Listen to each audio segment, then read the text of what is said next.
Pemirsa Tegar TV, dimanapun Anda berada, kita lanjutkan dialog spesial kita bersama Mas Aris Setiawan Eskom, Manajer ULP Karang, dan Mas Desgar Iman Nurdin ST, Manajer ULP Y Halim. Kita sudah berada pada sesi keempat ini, Mas Desgar dan Mas Ari. Ya, biasanya kita langsung ke closing statement kepada para pelanggan khususnya di wilayah masing-masing. Ya. Silakan Mas Desgar, ini harapan atau anjuran kepada pemirsa pelanggan Tegar TV. Untuk anjurannya mungkin yang mindset pelanggan di masyarakat saat ini terkait KWH prabayar, Pak. KWH prabayar, banyak yang pelanggan kami yang masih berpikir bahwa KWH prabayar itu mahal, Pak, gitu kan. KWH prabayar itu mahal, yang pembelian token tuh nggak semurah kayak yang reguler gitu ya. Bulanan itu mindsetnya masih berpikir. Kok bisa gitu ya? Mindset masyarakat makanya, mindset masyarakat. Padahal pada dasarnya alat ukur kita itu sama, Pak. Dan memang itu sudah ada standarnya, standar akurasi pengukuran sudah sama. Artinya mau itu prabayar, mau itu pasca bayar itu sama-sama penggunaan listriknya sesuai dengan penggunaan pelanggan. Jadi nggak ada yang bahasanya mahal. Mungkin dianggapnya mahal itu karena kita harus mengeluarkan dulu, membeli dulu pulsa gitu baru bisa digunakan. Jadi seolah-olah mahal, seolah-olah mahal seperti itu. Padahal enggak, Pak. Bahkan dengan KWH meter prabayar kita bisa mengelola keuangan kita. Kita bisa tahu berapa sih penggunaan listrik kita dalam satu hari, dalam satu bulan gitu ya. Bahkan nanti pun kalau misalkan listrik udah mau habis dikasih notifikasi juga, ada alarmnya gitu ya. Ini listrik tinggal 5 kWh lagi. Bahkan infonya katanya lebih efisien kalau yang prabayar itu, karena kita pada saat kita gunakan baru kita pakai. Kalau nggak kita gunakan ya nggak kepake dayanya. Itu betul. Iya betul. Jadi salah satu kelebihan KWH meter prabayar, khususnya yang punya rumah banyak nih. Punya rumah banyak, Bapak punya rumah 3 rumah misalkan. Tapi 2 rumahnya lagi nggak pernah dihuni kan, Pak ya? Nggak pernah dihuni. Artinya kalaupun Bapak beli token 50.000, 1 tahun lebih pun itu pasti bakal belum habis ya? Belum tentu habis. Apalagi kalau cuma lampunya 3 watt doang. Itu bayarnya paling setahun 50.000 pun udah masih sangat awet. Beda halnya kalau yang pasca bayar. Pasca bayar ada bayar bulanan kan? Ada pembayaran minimum. Itu yang harus dibayarkan. Ini salah satu kelebihannya malah itu kan. Dan dengan KWH meter prabayar, pelanggan juga bisa tahu penggunaan listrik saya berapa ampere sih. Bisa kapan saya harus tambah daya. Tahuan tuh, karena di situ ada beberapa kode yang bisa dimasukkan oleh pelanggan supaya tahu beban puncaknya berapa sih listrik saya, seperti itu. Closing statementnya untuk lain, pelanggan lain?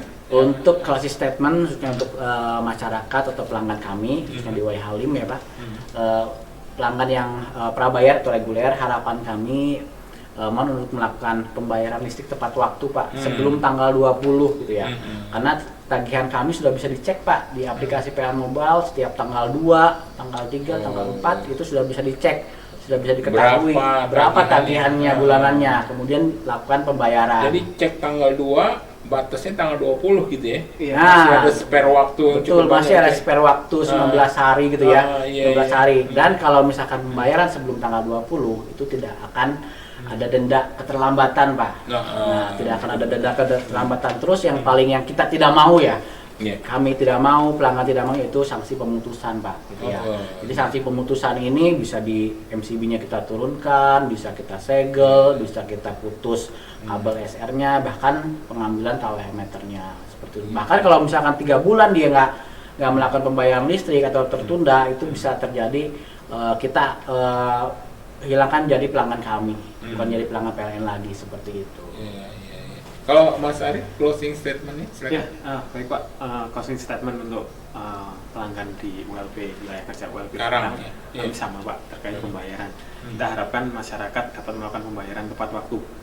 Tiap bulannya antara tanggal 1 sampai dengan tanggal 20, Pak. Jadi di awal bulan memang seperti yang dijelaskan Pak Desgar sudah muncul, Pak, tagihannya. Tagihan itu adalah pembayaran untuk pemakaian listrik bulan sebelumnya, Pak. Jadi sudah diberikan waktu sampai dengan tanggal 20. Harapannya masyarakat bisa merubah kebiasaan lamanya sehingga dapat melakukan pembayaran dengan rutin dan tepat waktu. Karena ketika sudah memasuki tanggal 21 itu ada sanksi dari biaya keterlambatan atau dendanya, plus sanksi pemutusan sementara, Pak. Pemutusan sementara tadi seperti dijelaskan juga, bisa MCB-nya, bisa kabelnya, bisa KWH-nya kita, Pak. Iya. Itu keputusan sementara Pak. Kalau 3 bulan biasanya masyarakat kalau udah diputuskan baru dia protes gitu. Iya, gitu. Seperti itu. Karena kenapa diputuskan? Baru 1 bulan diputus. Iya, itu yang paling sering. Itu yang dihadapi Mas Ari, keluhan-keluhan itu barangkali. Iya, harapannya masyarakat juga sadar terkait pembayaran tepat waktu tadi Pak. Gitu ya. Kalau soal PLN Mobile sendiri ada anjuran nggak? PLN Mobile kami menganjurkan bagi masyarakat untuk menginstal Pak, karena ini lebih mempermudah pelanggan maupun masyarakat untuk mengakses layanan listrik dari PLN sendiri Pak. Itu baik dari sisi mungkin tambah daya pembayaran, terus pasang baru, terus tadi terkait baca meter mandiri, semua sudah ada dalam satu genggaman Pak. Gitu, lebih mudah. Oke, terima kasih ini Mas Desgar dan Mas Ari yang sudah hadir di Tegar TV untuk talk show dialog spesial gitu ya. Tapi jangan bosan-bosan ini. Ya, siap Pak. Kalau ada informasi ya kan. Apalagi sekarang ini mudah-mudahan sih nggak mati lampu, ada hujan dan sebagainya kepada pemirsa Tegar TV. Ya, pemirsa Tegar TV, ini kita sudah berada pada penghujung acara dialog spesial kita. Saya sebagai pembawa acara mohon diri, mohon pamit dan mohon maaf jika ada salah kata. Saya tutup billahi taufiq wal hidayah. Wassalamualaikum warahmatullahi wabarakatuh. Waalaikumsalam. Terima kasih. Ngeri juga orang-orang pintar.